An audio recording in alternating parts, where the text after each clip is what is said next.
여러분 안녕하세요. 지영쌤의 리얼 돈 공부를 시작하도록 하겠습니다. 한 주 동안 잘 지내셨죠? 어느새 연말이 다가오고 있어요. 연말이 다가오는데 오늘의 주제는 숨은 돈 찾기입니다. 꽁꽁 숨겨진 돈을 찾을 수 있다면 조금이나마 더 따뜻한 연말을 보내실 수 있을 것 같아요. 그래서 오늘의 주제를 숨은 돈 찾기로 정해봤어요. 첫 번째 방법은 휴면 계좌를 조회하시는 거예요. 조사에 따르면은 사람들이 계좌에 넣어놓고 깜빡 잊어서 휴면 계좌가 된 금액이 2014년 말 기준으로 1조 6천억 원 이상이라고 해요. 정말 많은 사람들이 휴면 계좌에 들어있는 금액을 잊고 있는 거죠. 그렇다면 이렇게 휴면 계좌에 있던 나의 돈을 찾을 수 있는 방법이 무엇일까요?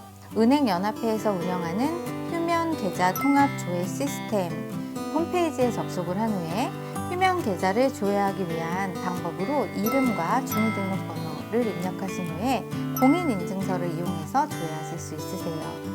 그리고 또한 여기에서 환급 신청도 함께 하실 수 있으세요.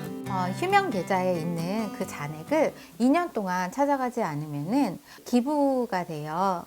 그래서 여러분이 휴면 계좌에 내가 얼마 정도의 잔액이 있는지 찾아보시면 좋을 것 같아요. 실제로 제가 아는 어떤 분도 내가 휴면 계좌가 어디 있겠어 라고 생각을 하셨었는데 실제로 결혼하기 전에 부모님께서 만들어 주셨던 통장에 몇백만 원이 있는 걸 발견을 하셨어요. 그래서 정말 좋아하셨던 사례가 있어요. 여러분도 오늘 한번 은행연합회에서 운영하고 있는 이 휴면 계좌 조회 시스템을 이용을 해서 나에게 내가 깜빡 잊고 있던 그런 통장이 없었나? 라고 해서 환급 신청까지도 함께 하시면 좋겠습니다. 두 번째는 카드 포인트 통합 조회 서비스예요.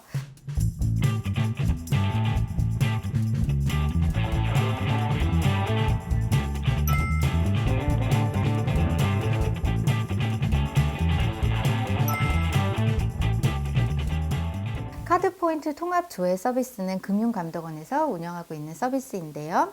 금융감독원에 따르면 약 2조 9천억 원에 달하는 포인트가 적립이 되었는데 그 중에서 1,300억 원에 달하는 포인트가 사용이 되지 않고 소멸되었다고 해요.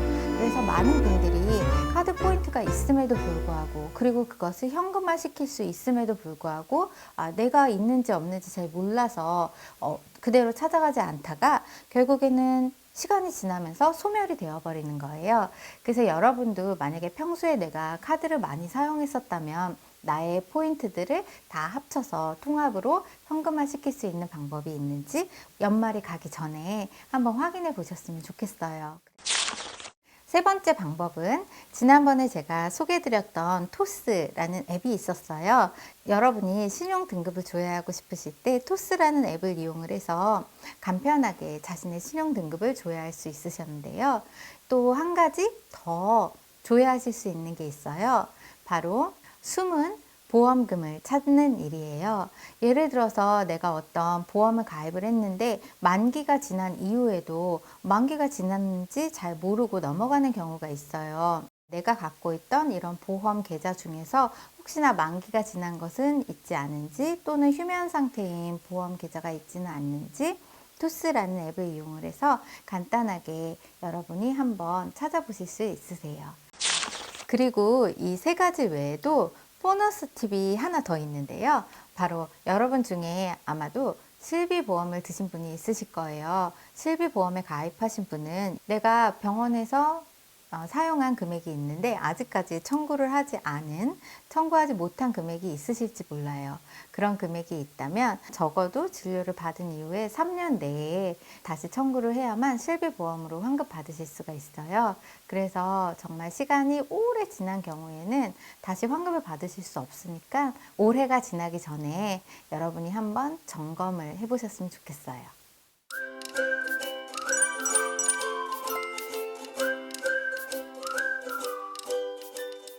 오늘의 다이아몬드 미션입니다. 오늘의 다이아몬드 미션은 바로 조금 전에 말씀드렸던 세 가지 방법, 나의 숨은 돈 찾기 세 가지 방법 중에서 여러분이 한번 찾을 수 있는 그런 금액이 있는지 조회를 해보시는 것이 바로 오늘의 미션입니다.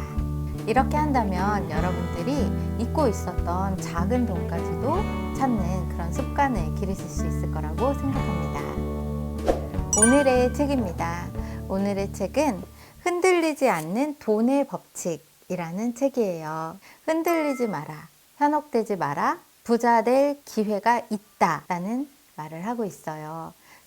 이 책에는 이러한 문구가 나와요. 당신이 해야 할 일은 당신이 통제할 수 있는 것에 집중하는 것이다 라는 문구가 나와요. 우리는 정말 평소에 많은 걱정들을 하죠. 내가 이거 잘 될까? 또는 이거 하면 되겠어? 이런 여러 가지 또 두려움도 들고 걱정도 하게 돼요. 그런데 이 문장을 읽으면서 저는 이런 생각이 들었어요. 내가 지금 해야 할 일은 바로 내가 통제할 수 있는 것에 집중해야 하는 것이구나 라는 걸 깨닫게 됐어요. 예를 들어서 투자도 그래요. 어떤 투자를 했을 때 결과는 그 누구도 예측을 하기가 굉장히 힘들죠. 이 투자가 잘 될 수도 있고 또 잘 되지 않을 수도 있어요. 그렇지만 그러한 걱정을 하는 것은 사실 아무 소용이 없다는 거죠. 내가 할 수 있는 일은 내가 지금 통제할 수 있는 것, 그리고 지금 당장 내가 할 수 있는 일에 집중하는 거예요. 그래서 여러분이 실제로 어쩌면 내가 지금 나에게 휴면 계좌가 있었는지, 또는 보험을 아직까지 청구하지 않은 게 있었는지, 또는 카드 사용을 하면서 포인트가 남은 것은 있는지, 사실 이러한 일들은 굉장히 소소한 일이라고도 할 수 있어요. 그렇지만 내가 할 수 있는 굉장히 작은 일이라도 하나씩 통제를 해 나가고 잊고 있지 않고 관리해 나갈 때, 실제로 작은 돈을 관리하실 때 또 큰 돈까지도 함께 관리하고 통제해 나갈 수 있다는 생각이 들었어요. 이 책에는 또 이런 문구가 나와요. 워런 버핏이 했던 말 중에서 투자의 법칙인데요. 첫째, 돈을 잃지 마라. 둘째, 첫 번째 원칙을 기억하라 예요. 다시 말해서 투자에 있어서 가장 중요한 것은 큰 손실을 입지 않는 거죠. 그러기 위해서는 정말 작은 것이라도 하나씩 관리를 해 나가는 습관을 길러야만 해요. 실제로 이 책에 나오는 많은 투자의 대가들이 한 말을 가만히 살펴보면 모두가 한 가지를 강조하고 있어요. 투자에 있어서 가장 중요한 것은 공격보다는 방어라는 거예요. 내가 정말 큰 수익을 바라면서 리스크가 굉장히 큰 투자에 내 모든 돈을 거는 것은 실제로 투자의 법칙에 맞지 않다라는 거예요. 가장 먼저 생각해야 할 것은 이 투자가 지속적으로 안정적인 수익을 나에게 가져다 줄 수 있는 그러한 안정성을 유지하고 있는 투자인가, 그것이 가장 중요하다고 이야기하고 있어요. 이 책을 통해서 여러분이 절대 흔들리지 않는 부의 법칙을 발견을 하시고 또 여러분만의 부의 법칙을 만들어내셨으면 좋겠어요. 왜냐하면 이 투자의 대가들이 갖고 있는 부의 법칙들이 물론 굉장히 소중하고 귀중한 그러한 원칙들이지만, 또 나는 나만의 투자 원칙을 만드실 수 있어요. 나만의 투자 원칙, 내가 나의 돈을 잃지 않고 지키기 위해서는 나는 이러이러한 원칙들을 지켜나가겠어 라고 스스로 나만의 원칙을 다시 한번 정립해 볼 수 있는 기회가 될 수 있을 것 같아요. 오늘의 주제는 숨은 돈 찾기였습니다. 오늘도 저희 강의를 경청해 주셔서 감사드리고요. 여러분의 구독과 좋아요는 큰 힘이 됩니다. 다음 시간에 다시 만나요.